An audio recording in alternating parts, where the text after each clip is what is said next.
இன்னைக்கு நம்முடைய கிளாஸ்ல வந்து பாத்தீங்கன்னா BEd first year second semester அதுல வந்து பாத்தீங்கன்னா குழந்தை உரிமைகள் மற்றும் பாதுகாப்பு இந்த சப்ஜெக்ட்ல இருந்து இம்பார்ட்டன்ட் 10 மார்க் கொஸ்டின் தான் நம்ம பார்க்க போறோம். சரிங்களா? இந்த சப்ஜெக்ட்ல இருந்து ஒரு 14 முக்கியமான 10 மார்க் கொஸ்டின் எடுத்திருக்கேன். இந்த ஒவ்வொரு 10 மார்க்கும் உங்களுக்கு எக்ஸாமுக்கு வந்து ரொம்ப உதவியா இருக்கும். நான் ஆல்ரெடி சொல்லியிருக்கேன், ஃபர்ஸ்ட் அந்த இம்பார்ட்டன்ட் கொஸ்டினை படிச்சுட்டு அப்புறம் மற்றதை படிங்க.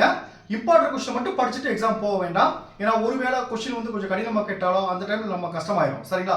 அதனால ஃபர்ஸ்ட் வந்து இம்பார்ட்டன்ட் கொஸ்டினை கவர் பண்ணிருங்க, மற்றதை அடுத்து படிச்சுக்கோங்க. சரிங்களா?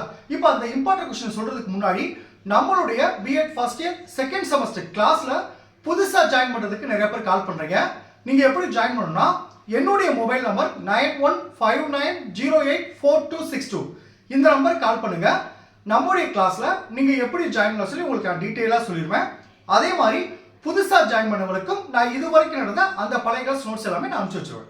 ஸோ ஜாயின் பண்ண விருப்பப்படுறவங்க என்னுடைய மொபைல் நம்பருக்கு கால் பண்ணி டீடைலா கேட்டு அதுக்கப்புறம் நம்ம கிளாஸ்ல நீங்க ஜாயின் பண்ணிக்கலாம். சரிங்களா? ஓகே, இப்போ நம்ம இம்பார்ட்டன்ட் கொஸ்டின் போவோம். இப்போ பாருங்க, குழந்தை உரிமைகள் மற்றும் பாதுகாப்பு. இதுல பாருங்க, நான் எந்த ஆர்டர்ல எந்த யூனிட் ஆர்டர்ல நான் இம்பார்ட்டன்ட் கொஸ்டின் கொடுத்துருக்கோம் அது மாதிரி படிங்க, உங்களுக்கு படிக்கிறதுக்கு ஈஸியா இருக்கும். ஃபர்ஸ்ட் கொஸ்டின் பாருங்க, குழந்தை உரிமை பயிற்சியாளர்களாக ஆசிரியர்களின் சவால்கள். இதுல ஸ்பெல்லிங் மிஸ்டேக் இருக்கும், சவால்கள் அதான் அந்த கொஸ்டின். அதாவது குழந்தை உரிமை பயிற்சியாளர்களாக ஆசிரியர்களின் சவால்கள். இது யூனிட் 4. யூனிட் 4 ஃபர்ஸ்ட் எடுத்துங்க, கொஞ்சம் ஈஸியா இருக்கும், சீக்கிரம் முடிச்சிடலாம். செகண்ட் கொஸ்டின் பாருங்க, பள்ளி மேலாண்மை குழுக்களின் பங்கு. பள்ளி மேலாண்மை குழுக்களின் பங்கு. இது யூனிட் 4. தேர்ட் கொஸ்டின் பாருங்க, பள்ளிகளில் குழந்தை உரிமை கழகங்களின் முக்கியத்துவம். ரொம்ப முக்கியமான கொஸ்டின். பள்ளிகளில் குழந்தை உரிமை கழகங்களின் முக்கியத்துவம். இது யூனிட் 4. அடுத்து ஃபோர்த் கொஸ்டின் பாருங்க, தமிழ்நாட்டில் குழந்தைகள் பாதிப்புக்கு வழிவகுக்கும் காரணிகள் மற்றும் மூல காரணங்கள். தமிழ்நாட்டில் குழந்தைகள் பாதிப்புக்கு வழிவகுக்கும் காரணிகள் மற்றும் மூல காரணங்கள். இது யூனிட் 2. ஃபர்ஸ்ட் யூனிட் 4 சொன்னேன், அடுத்து யூனிட் 2. அடுத்து 5th கொஸ்டின் பாருங்க, குழந்தைகள் மீதான வன்முறையின் தாக்கத்தில் விளைவுகள். குழந்தைகள் மீதான வன்முறையின் தாக்கத்தில் விளைவுகள். இது யூனிட் 2. இதுல பாத்தீங்கன்னா யூனிட் 2ல 2 கொஸ்டின் தான் கொடுத்திருப்பேன். பட் என்னன்னா, நான் யூனிட் 2ல 5 மார்க் கொஸ்டின் நம்ம கிளாஸ்ல ஜெமினால காமிச்சிருப்பேன். அந்த 5 மார்க் கொஸ்டின் ஃபுல்லா படிச்சிருங்க. ஏன்னா அந்த 5 மார்க்ல இருந்து ஒரு சில 10 மார்க்கும் கேட்கலாம். இதுல வந்து யூனிட் 2ல 2 10 மார்க் தான் கொடுத்திருக்கேன். இது நல்லா படிச்சுக்கோங்க. அடுத்து 5th கொஸ்டின். அடுத்து 5th கொஸ்டின் வந்து பாத்தீங்கன்னா குழந்தைகள் மீதான வன்முறையின் தாக்கத்தின் விளைவுகள். இது யூனிட் 2. அடுத்து 6th கொஸ்டின் பாருங்க, குழந்தை உரிமைகளுக்கான குழு மற்றும் குழந்தைகள் தொடர்பான பிரச்சனைகள் குறித்த சிறப்பு அறிக்கையாளர்கள். குழந்தைகள் உரிமைகளுக்கான குழு மற்றும் குழந்தைகள் தொடர்பான பிரச்சனைகள் குறித்த சிறப்பு அறிக்கையாளர்கள். இது யூனிட் 3. அடுத்து 7th கொஸ்டின் பாருங்க, இந்தியாவில் குழந்தைகள் பாதுகாப்பு அமைப்பு. இந்தியாவில் குழந்தைகள் பாதுகாப்பு அமைப்பு. இது யூனிட் 3.